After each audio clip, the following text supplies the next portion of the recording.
This week, the second of a 5-part series, we're going to take a deeper dive into the first drawer of a self-care tool chest if you come from a childhood trauma background. Hi, I'm Wright, a licensed psychotherapist and an expert in childhood trauma recovery.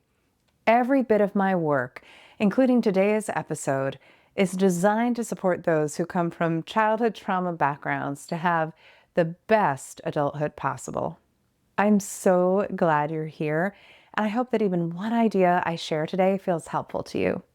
And if you see yourself in the experience of childhood trauma throughout this video, I would really encourage you to subscribe to this YouTube channel and sign up for my newsletter in the show notes below. But for now, as part of helping you have the best adulthood possible, despite how you may have started out in life, we're going to explore today's topic, the biopsychosocial basics in our self-care tool chest. In this episode, we'll cover the following.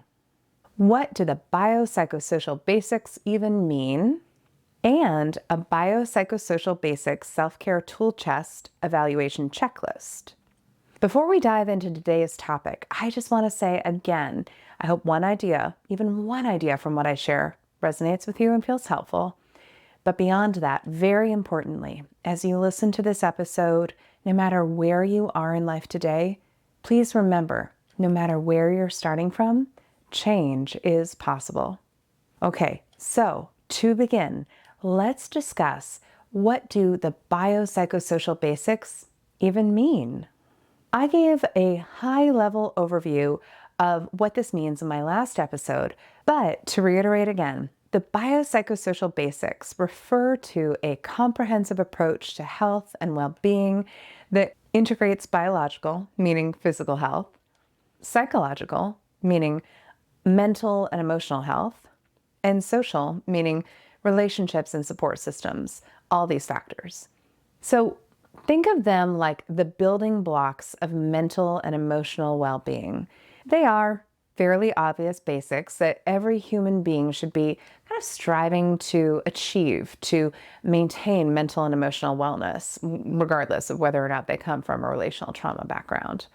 I mentioned in my last episode how the esteemed psychiatrist, Dr. Dan Siegel, does a wonderful job articulating these biopsychosocial basics via the concept of a healthy mind platter comprising 7 essential mental activities necessary for optimum mental health, similar to a balanced diet necessary for decent enough physical health.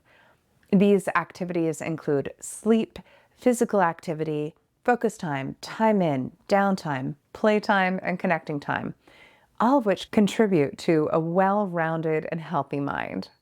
I would build only slightly further on the work of Dr. Siegel to include a few more biopsychosocial basics that contribute to fundamental self-care, including sound nutrition and regular, adequate medical appointments on this list too.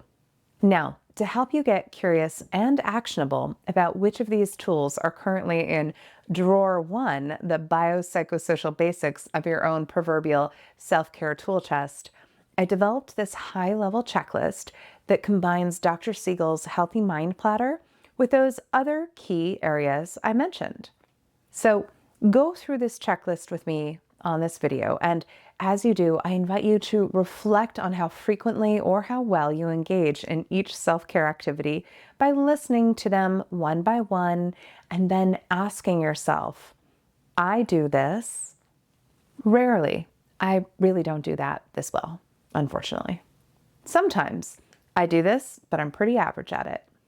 Often I do this well, mostly. Sound good?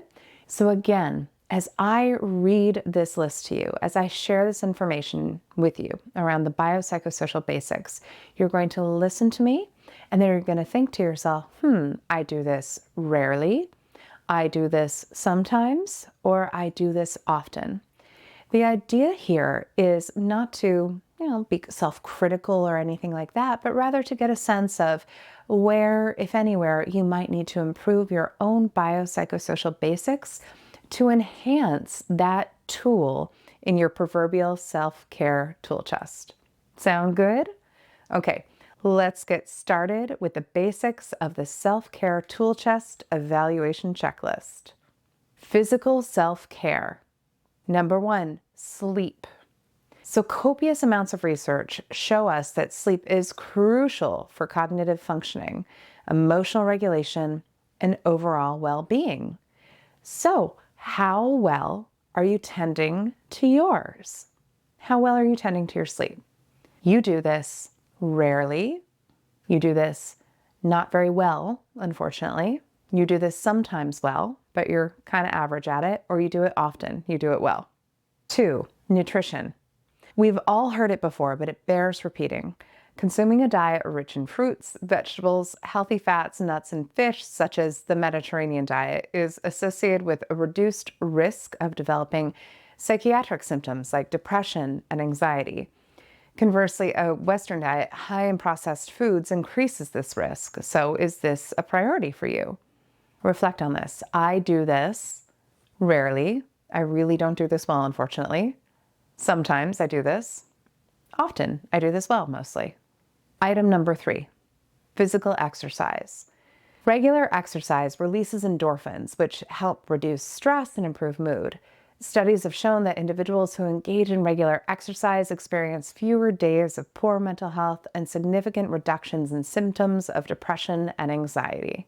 What's your relationship to movement like? You do this rarely, sometimes, often. Regular health checkups. Number 4. Did you know that routine health checkups are positively associated with life satisfaction, positive emotions, and self-regulation? So tell me, do you prioritize this? Reflect. I do this rarely, sometimes, often. Okay, now let's move on to the psychological self-care bucket. Focus time. Dr. Siegel's suggestion. Focus time, a concept coined by Dr. Siegel, shares overlap with meditation training, which has been shown to improve emotion and attention regulation, reduce anxiety, and enhance cognitive performance. So, how often are you doing this? I do this rarely, sometimes, often. Another element of psychological self-care is time in, also Dr. Siegel's suggestion. Time in, as I understand it, shares overlap with meditation programs which can reduce negative dimensions of psychological stress. Do you make time for this? Reflect now. I do this rarely, sometimes, often. Next, we have downtime, also Dr. Siegel's suggestion.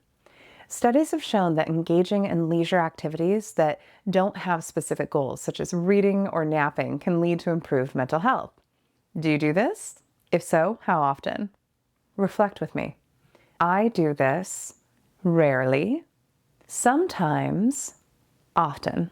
Another element in the psychological bucket here is playtime, also Dr. Siegel's suggestion. Do you do this? If so, how often? Reflect with me now. I do this rarely, sometimes, often. Now we move on to social self-care. We have connecting time, which is Dr. Siegel's suggestion. Social connections play a really crucial role in psychological well-being. The presence of strong social networks and support can, as studies show us, reduce stress, enhance psychological well-being, and lower the risk of psychological distress, including depressive symptoms and anxiety. So how often do you center this as a priority in your life? Reflect with me. I do this rarely, sometimes, or often. Another element here is support systems. Longitudinal data from multiple studies have confirmed that social networks and support play a significant role in mental health maintenance over time. So, how well are you centering and strengthening support systems in your own life? Reflect with me.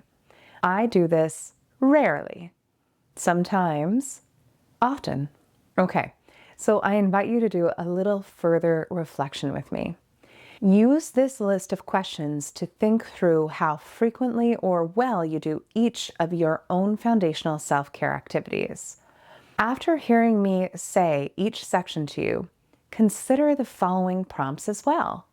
What small changes can I make to improve any of these self-care routines?